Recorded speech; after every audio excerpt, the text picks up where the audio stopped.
Assalamualaikum warahmatullahi wabarakatuh. Alhamdulillahirabbil alamin. Allahumma shalli wa sallim ala sayyidina Muhammad. Rabbi shrah li sadri wa yassir li amri wahlul 'uqdatam min lisani yafqahu qawli.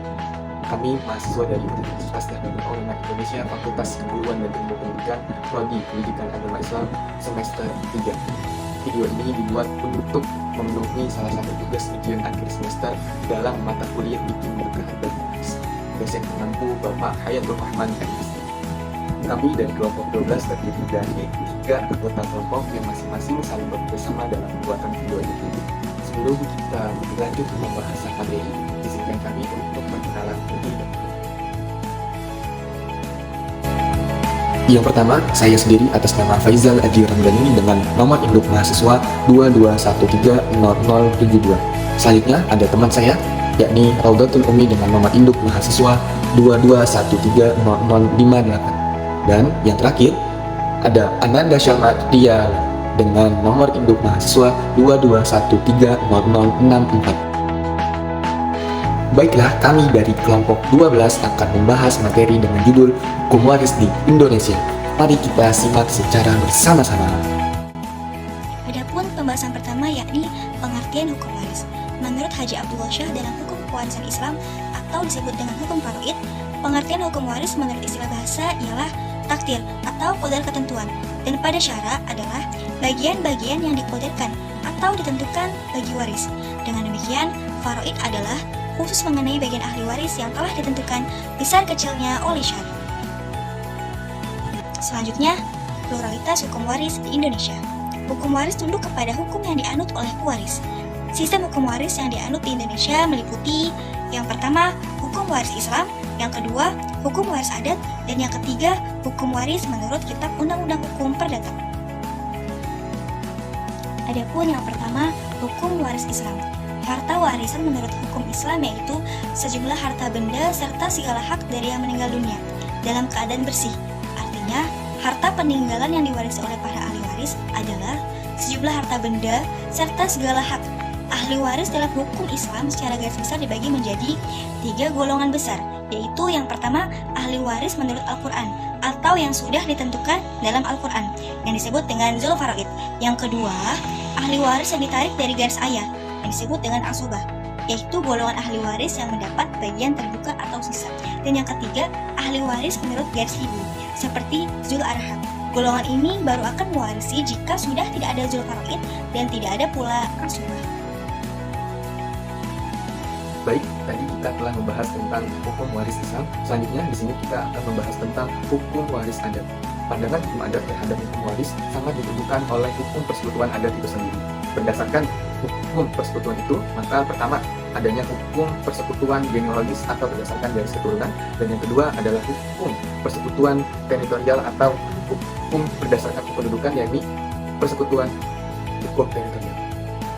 Dalam persekutuan genealogis, satu sama lain anggota-anggotanya merasa terikat karena memang ada garis keturunan dari nenek moyangnya sehingga mereka mempunyai hubungan keluarga. Sementara persekutuan teritorial, anggota-anggotanya merasa terikat karena memang dia merasa bertempat kedudukan di suatu daerah yang sama. Jadi dapat dipahami bahwa hukum adat itu terdapat 2, yakni hukum persekutuan genealogis dan hukum persekutuan teritorial. Yang tadi sudah saya jelaskan. Baik, di sini saya Ananda Syahmatia akan melanjutkan memaparkan materi tentang hukum waris perdata, yaitu hukum waris yang merujuk pada KUH Perdata, yang mana ini termuat dalam pasal 830 sampai 1130. Jadi hukum waris perdata umumnya digunakan oleh mereka yang beragama selain Islam, dan juga hukum waris perdata ini tidak membedakan besaran warisan untuk seorang laki-laki ataupun perempuan. Menurut KUH Perdata, prinsip kewarisan ini ada 2, yaitu yang pertama, harta warisan baru terbuka atau dapat diwariskan kepada pihak lain apabila terjadinya suatu kematian, merujuk pada pasal 830 KUHP. Yang kedua yaitu adanya hubungan darah antara si pewaris dan ahli waris, kecuali suami atau istri dari pewaris, menurut pasal 832 KUHP. Dengan ketentuan, mereka ini masih terikat dalam hubungan pernikahan ketika pewaris tersebut meninggal dunia. Artinya, kalau mereka sudah bercerai ketika pewaris tersebut meninggal dunia, maka suami atau istri ini tidak berhak atau bukan lagi menjadi bagian dari si ahli waris. Jadi berdasarkan prinsip tersebut, maka orang yang berhak mewarisi adalah orang-orang yang memiliki hubungan darah dengan si pewaris, baik itu berupa keturunan langsung ataupun orang tua, saudara, nenek atau kakek, atau keturunan dari saudara-saudaranya. Sistem waris selanjutnya, sistem KUH Perdata ini tidak mengenal istilah harta asal maupun harta monogami atau harta yang diperoleh bersama selama masa pernikahan tersebut. Sebab harta warisan menurut KUHP itu merupakan kesatuan yang mutlak yang mana akan beralih dari tangan si pewaris kepada ahli warisnya. Sekian, terima kasih. Baik, kita akan masuk ke pembahasan pluralisme dan unifikasi hukum pewarisan di Indonesia. Nah, sebelum kita masuk ke pembahasan, kita harus tahu pluralisme ini adalah suatu paham yang menghargai adanya perbedaan di suatu masyarakat. Lalu, unifikasi adalah proses penyatuan hukum-hukum yang ada di Indonesia secara nasional. Nah, hukum kewarisan di Indonesia dalam sejarah perkembangannya dapat diketahui bahwa sistem adat itu hadir terlebih dahulu dibanding sistem hukum yang lain. Nah, karena apa hukum adat itu lebih dahulu? Karena memang sudah turun-temurun dari nenek moyang kita yang telah melembaga serta terinternalisasi secara turun-menurun dari satu generasi ke generasi berikutnya. Dalam hukum adat dengan sistem matrilineal, ya, lebih mengedepankan anak perempuan. Jadi, sistem yang diambil dari hukum adat adalah matrilineal, yaitu mengedepankan anak perempuan. Dan sementara hukum waris dalam mazhab Sunni atau hukum Islam itu lebih kepada cenderung bersifat patrilineal yang mengedepankan anak laki-laki. Ya, itu pluralisme dan unifikasi hukum kewarisan yang ada di Indonesia.